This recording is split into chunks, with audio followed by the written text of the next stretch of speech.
Hoje é um dia para falarmos em mais uma das maiores figuras da história do Futebol Clube do Porto. A lenda do clube, o bibota de ouro Fernando Gomes. Considerado um dos melhores avançados sempre do futebol português e do futebol europeu, Gomes teve grande sucesso na segunda metade da década de 70, mas os melhores anos foram passados durante a década de 80, onde venceu os principais títulos nacionais e internacionais. Não saias daí porque vai valer muito a pena.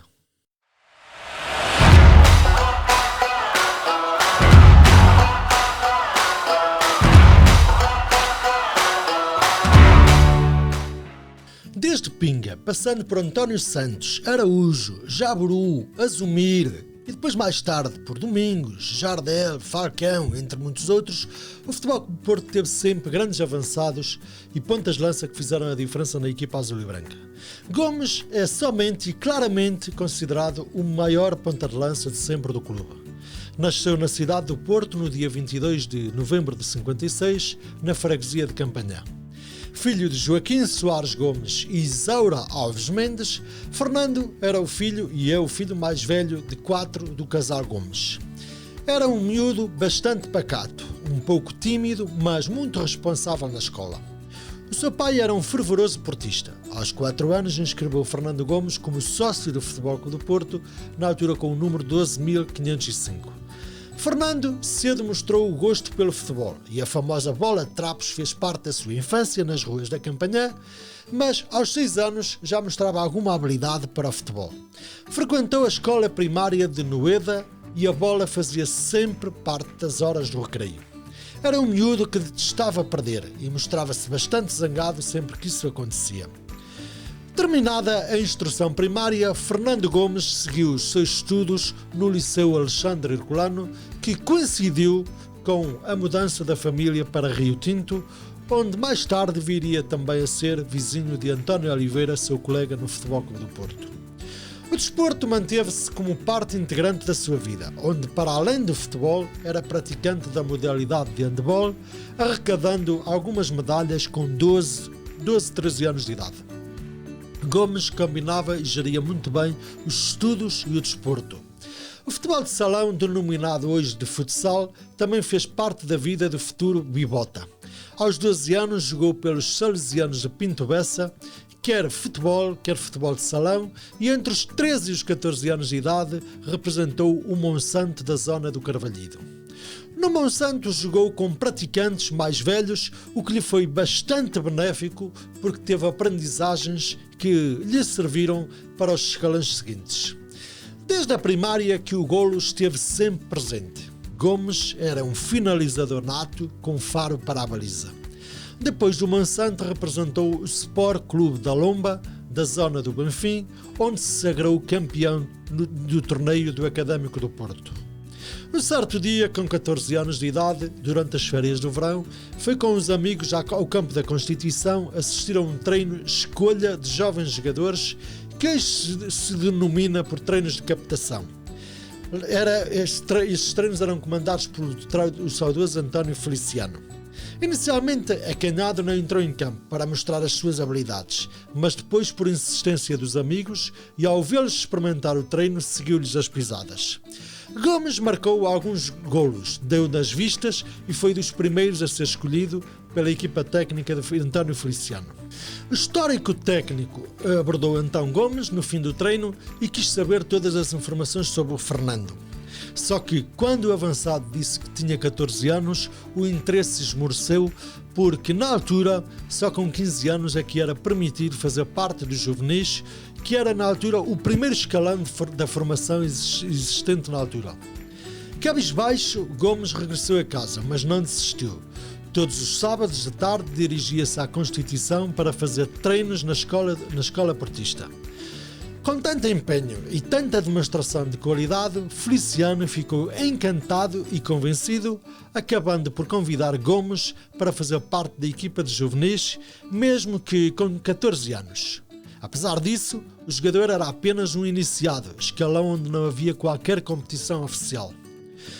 Gomes passou a essa época a treinar e a fazer alguns jogos particulares, mas na época seguinte, ainda com 14 anos e com uma autorização especial da Federação, fez parte da equipa de juvenis sob o comando do malogrado António Moraes, ex-atleta do Futebol Clube do Porto e mais tarde treinador adjunto de José Maria Pedroto. O ponta de lança portista passou a ser o terror das balizas contrárias ao marcar imensos golos. Pelos juvenis, venceu 2 campeonatos regionais e 2 campeonatos nacionais do escalão. O homem-golo portista subiu ao escalão júnior sob o comando da velha glória do Futebol Clube do Porto, Monteiro da Costa. Aqui foi campeão regional, no estádio do Bessa, diante do Leixões por 3-1, com 2 golos seus, e posteriormente sagrou-se campeão nacional frente ao Sporting. Estávamos na época de 72-73, mas na época seguinte, com 17 anos, foi chamada à equipa principal, denominada por categoria de honra. Sob o comando de Bala Gutmann, o treinador que quebrou o jejum de títulos portista no final da década de 50, Gomes fez parte nos treinos iniciais de pré-época com Bala Gutmann. Mas alguém que eu não conseguia apurar decidiu que era preferível manter Gomes mais um ano nos júniores. O miúdo fez então toda a época no segundo ano de júniores sob o comando de Feliciano e foi o melhor marcador do campeonato de júniores, mas o título acabaria por ser perdido para o Sporting na final de Coimbra por 2-1. Na seleção nacional, Gomes estreou-se pelos júniores diante da Suíça num jogo em que Portugal venceu por 5-1 com um tente do ponta de lança portista. Por esta altura, e nesta seleção atuou por 6 vezes, passando de seguida para a Seleção Nacional de Esperanças, onde se estreou no Estádio da Luz em novembro de 74, frente à Inglaterra, com uma derrota por 3-2, cumprindo 9 jogos nesta seleção entre 74 e 76. Gomes, nos escalões de formação, apontou 134 golos, 62 golos nos juvenis e 72 golos nos júniores.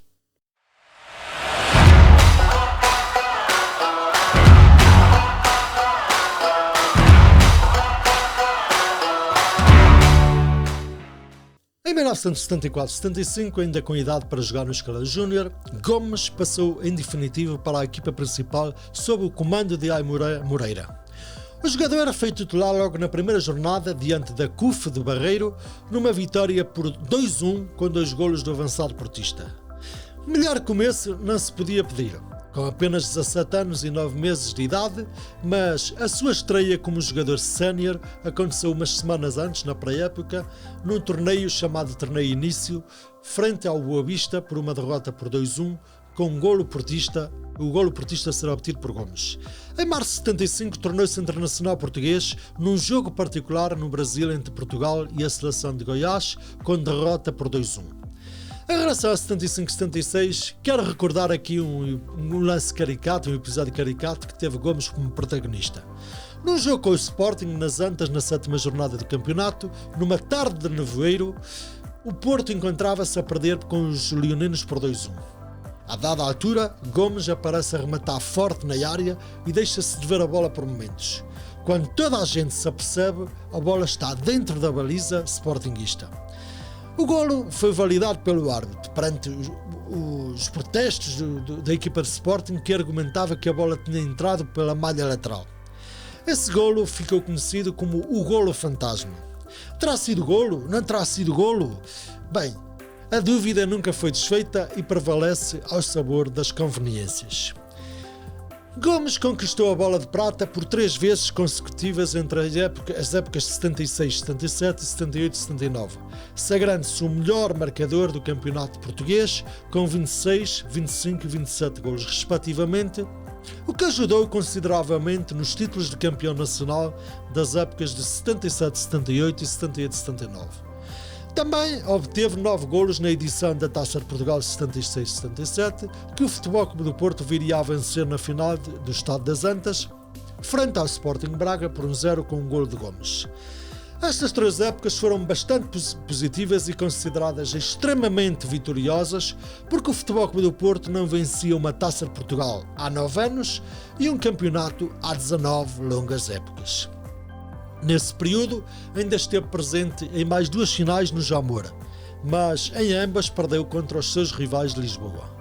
Primeiro o Sporting em 77-78 e depois o Benfica em 79-80, uma época muito atribulada nas Antas que viria a ditar o fim de um ciclo de vitórias e bons momentos, e também, além disso, a transferência para a Espanha do Fernando Gomes para representar o Sporting de Gijón.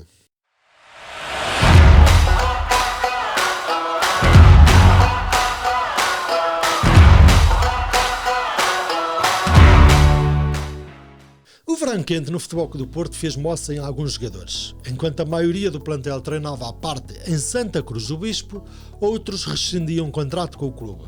Casos de Oliveira e Otávio, que seguiram para outras paragens, e Gomes, que se aventurava no estrangeiro, mas que rendia ao Futebol Clube do Porto 40 mil contos. O avançado ainda participou em 80 e 81 no torneio 3 Herrera pelo Futebol Clube do Porto. Jogou 90 minutos na derrota por 2-1 com o Real Madrid nas meias finais do torneio e foi suplente na vitória por 4-1 diante do Flamengo para a atribuição do terceiro lugar. Mas assume logo que não se sentir bem no clube, como antigamente, e força a saída. O Sporting Gijón paga então 40 mil contos ao Futebol Clube do Porto pelo seu passe. A imprensa espanhola intitula Gomes como o novo Kini, avançado espanhol do Sporting Gijón, que sairia dias antes para o Barcelona, depois de ter sido o melhor marcador da Liga Espanhola por 3 vezes, em 74, 76 e 80, tal e qual Fernando Gomes, rei dos golos em anos seguidos no nosso campeonato. A missão de Gomes é fazer esquecer o melhor número 9 da atualidade espanhola. Na estreia, a 14 de agosto, os jornais desportivos espanhóis dão conta de uma péssima exibição com os búlgaros do Levski Sofia. Uma semana depois, dia 22, Gomes responde à letra com 5 golos na goleada ao Oviedo por 5-1. O problema surge no dia seguinte com o Real Madrid, com uma derrota por 2-0. Mas o pior aconteceu aos 9 minutos de jogo. Gomes é que cai sozinho, agarrado à perna, e é substituído. Só regressa aos relvados um mês mais tarde, já para a Liga Espanhola, num empate a 2-2 em Salamanca como suplente. É depois titular com o Valladolid numa vitória por 4-1 e num empate com o Almeria a uma bola. O primeiro golo oficial chegaria a 2 de novembro de 80 com o Atlético Bilbao de cabeça. De seguida, sai por lesão devido a um problema no tendão de Aquiles e acaba o ano para o avançado. O calvário de lesões foi terrível. Gomes só voltaria à competição em outubro de 1981, depois de operado e de um longo processo de recuperação. Aparece a jogar em pleno Camp Nou. Essa época de 81 e 82 até não lhe correu mal. Com 23 jogos e 11 golos, despediu-se de Espanha em abril de 82 com um bis. Mas não é suficiente para convencer a equipa espanhola a mantê-lo. Gomes também pretende sair e regressar ao clube do seu coração depois da vitória de Pinto da Costa nas eleições presidenciais, tema que já falamos neste canal. Pinto da Costa, contra algumas reticências de elementos da direção que não desejavam o regresso de Gomes por causa da forma como saiu em 1980 e também pela sequência de lesões do jogador, vai então a Gijón e paga ao clube espanhol 30 mil contos. Gomes regressa ao Futebol Clube do Porto no verão de 82, com Pinto da Costa como presidente e Pedroto como treinador. E os anos seguintes viriam a dar razão ao presidente, pois Gomes retribuiu com muitos golos e ajudou a conquistar muitos títulos que vamos ver já de seguida.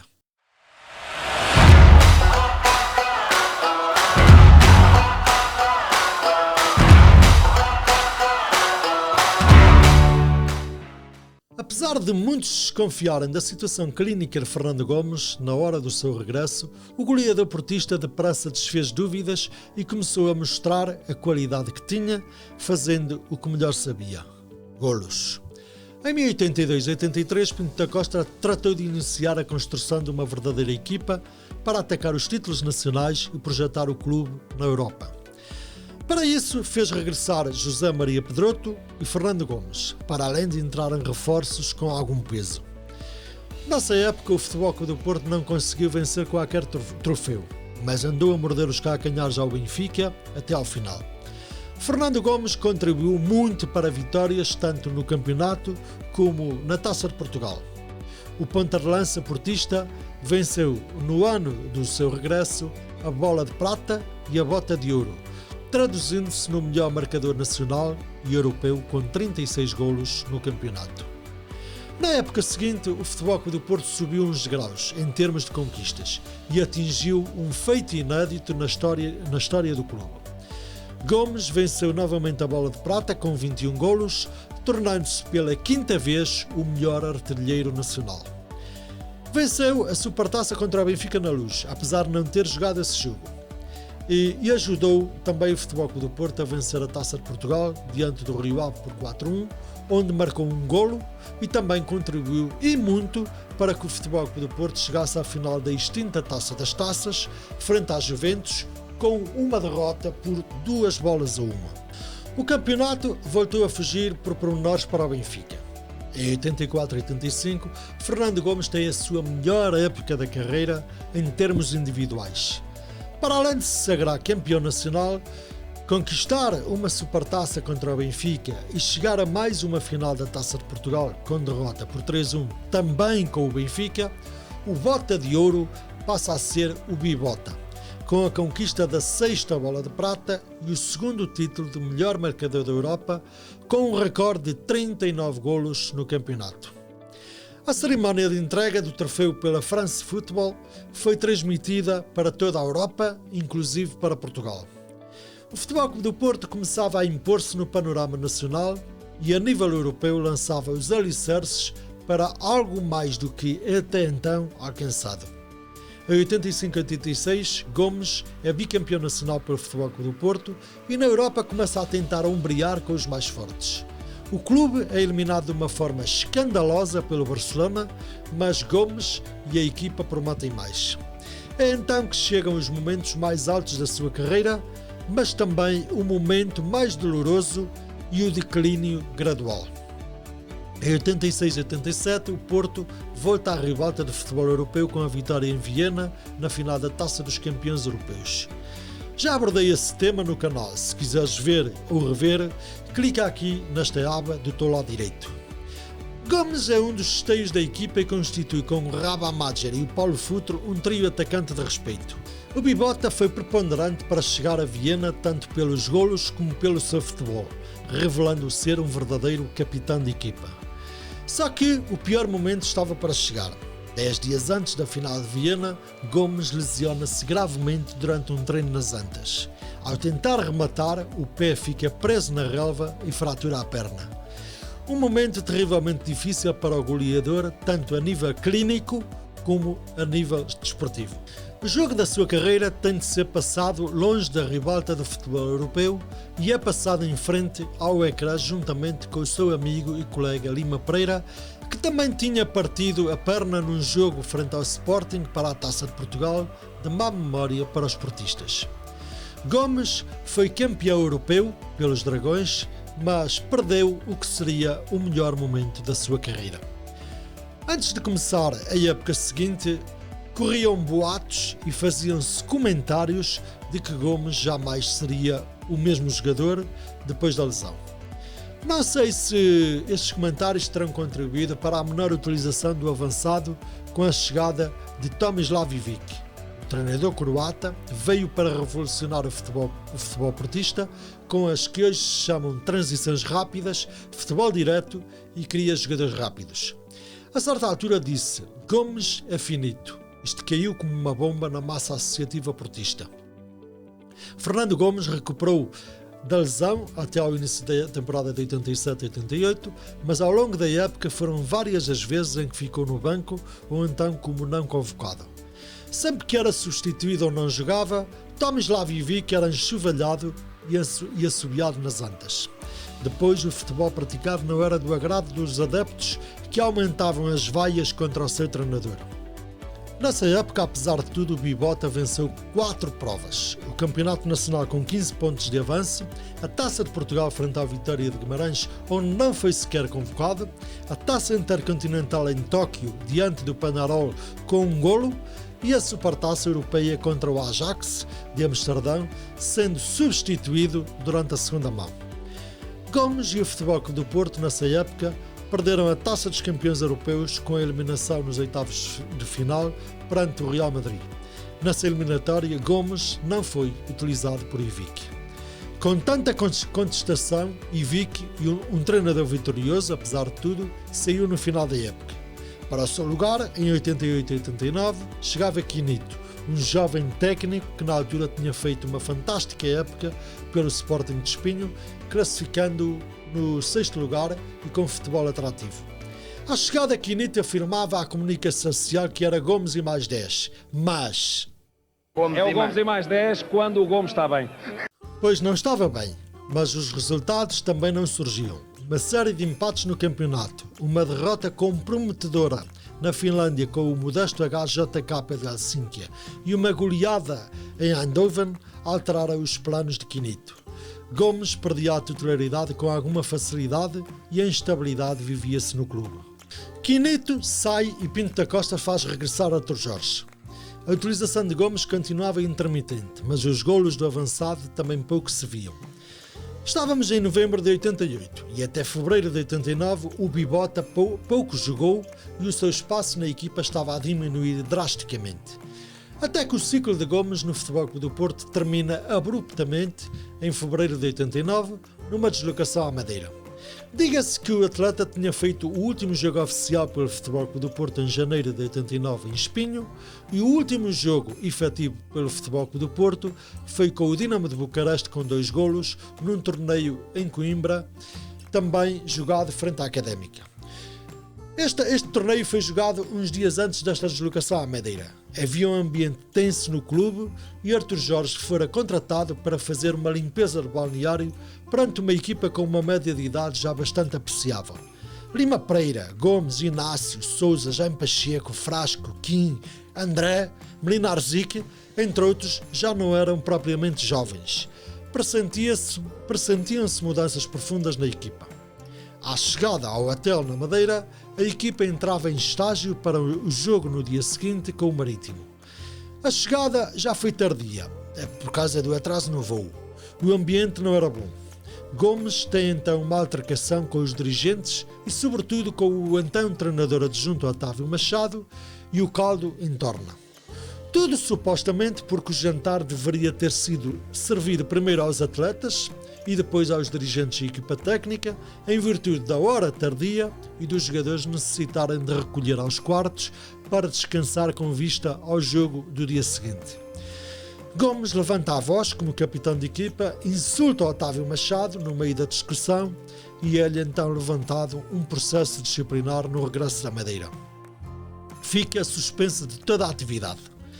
À chegada, Gomes é entrevistado na televisão relatando a sua versão dos factos.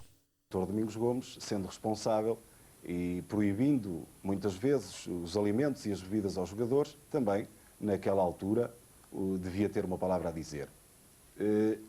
É aí que o Dr. Domingos Gomes não se manifestou e, consequentemente, foi o treinador adjunto Otávio que realmente se manifestou e, penso eu, que de uma forma de desafio, porque perguntou-me então realmente de desafio quem era eu.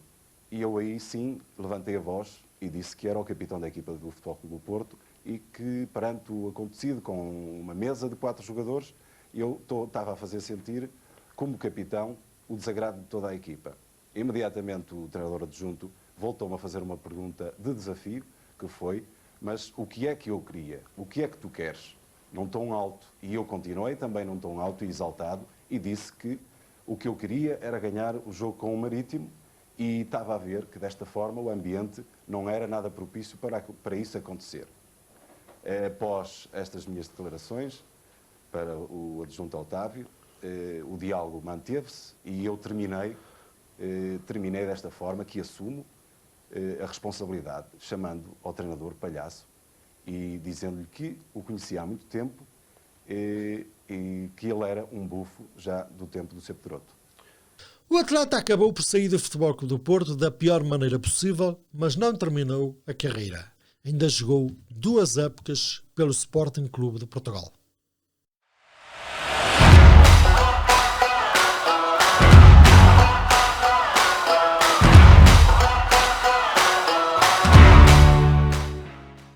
massa associativa do Futebol Clube do Porto aceitou mal a mudança de Fernando Gomes para Alvalade. O jogador saía das Antas pela porta pequena e era convidado a assinar pelo Sporting. Na época de 89-90 faz 9 golos e defronta ao Futebol Clube do Porto por 2 vezes.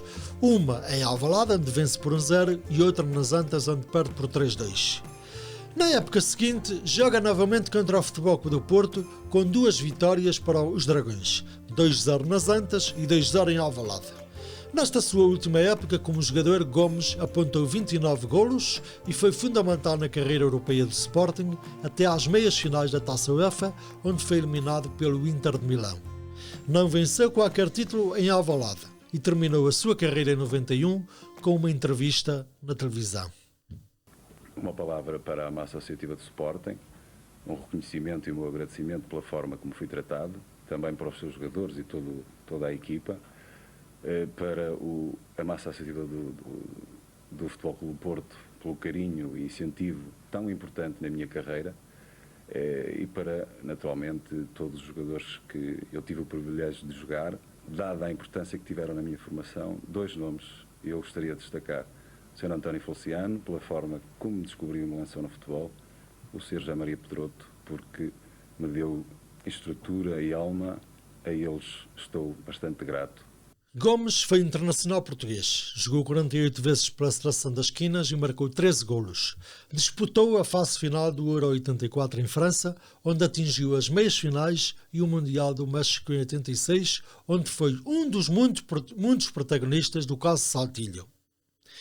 Então, gostaste do vídeo? Conhecias a história da carreira de Fernando Gomes? Então, escreve aqui embaixo o teu comentário e deixa o teu like. Ok? Pode ser? Nós vamos voltar a ver-nos na próxima semana para mais um episódio do canal Malha Azul e Branca. Um abraço e até lá.